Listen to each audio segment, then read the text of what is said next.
Tila kakailanganin ng Estados Unidos na mag-angkat ng mas maraming nurse mula sa ibang bansa. Kasunod ng panukalang lagyan ng borrowing cap ang student loans. Ito'y matapos hindi kilalanin ng professional degree ang nursing. Ayon sa bagong federal policy, ang epekto nito sa Pilipinas alamin sa agenda report ni Pierre Pastor.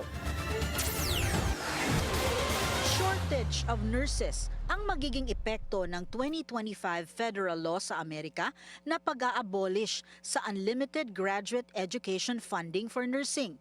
Professional degree pa rin naman ang nursing sa US, pero mula sa $50,000 to $200,000 ay $22,500 na lang ang pwedeng education loan ng isang nurse.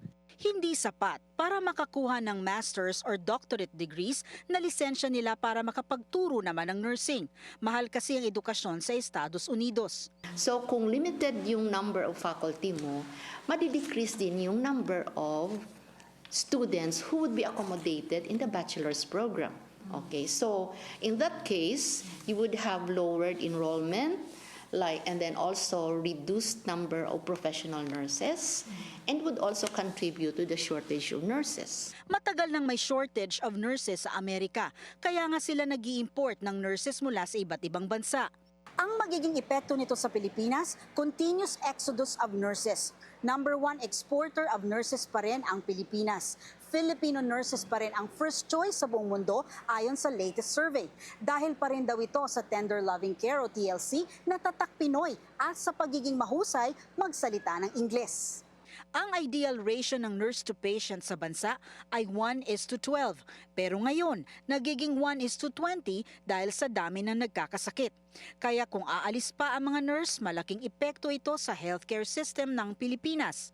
Kaya naman isinusulong ng Philippine Nurses Association ang mga benepisyo ng kanilang hanay para hindi magsipag-abroad ang mga nursing graduates. Our nursing bill, okay, so that it will eventually be approved into law. And this nursing bill actually touches on nurses' welfare, like salaries, salary grade, and then we have the advanced practice nursing. Patuloy ding nananawagan ng PNA sa pamahalaan na mag-invest sa nurses dahil isa rin itong pagpapahalaga sa kalusugan ng mamamayan na magpapalakas sa ekonomiya. Para sa agenda, Pierre Pastor, Billionaire News Channel.